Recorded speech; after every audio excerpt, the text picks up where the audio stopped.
Okay, Vin asks, from your experience, is it easier to sell final expense to men or women, single or married?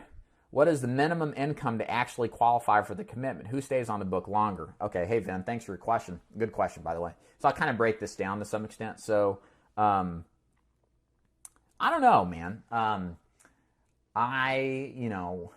We human beings have a tendency to remember extraordinary circumstances. I have sold, well, you see, I sold one man like 12,000 in premium of final expense at 85. So men then were really like my favorite clients ever. But I've also done the same with a woman. I think.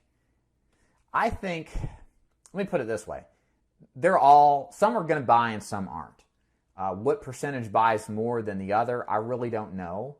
But I don't think that you should actually take action to segment your list to target one over the other.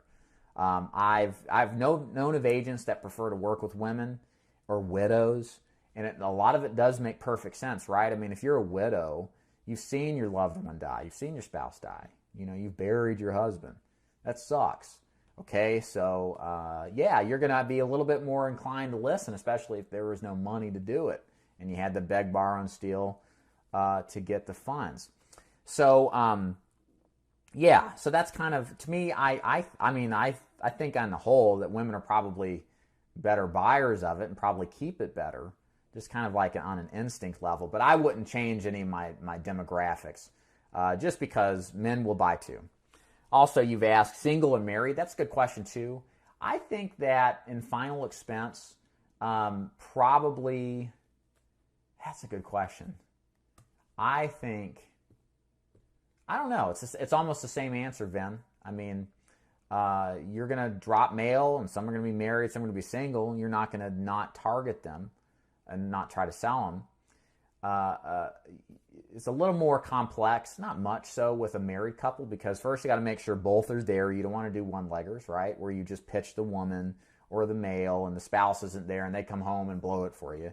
You got to make sure they're both there, so there's a little more coordination effect.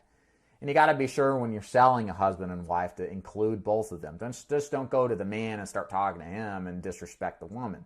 A lot of the times the woman's the one who's like, we're going to get this, whether you like it or not, Mr. Man. And they'll go kicking and screaming, but still do it.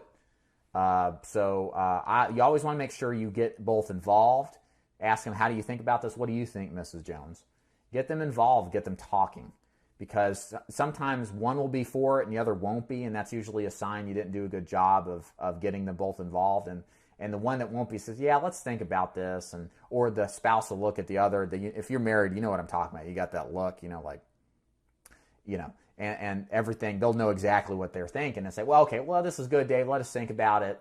But you've done something to offend her or him or not include them, so it's really important. But the upside is you get 2 sales out of it a lot of the times. I think it tends to stick a little better because there's an impetus on both to follow through. Whereas single people, easier to get immediate appointments for, but the other thing is they're single. You'll get 1 sale. Less disposable income too.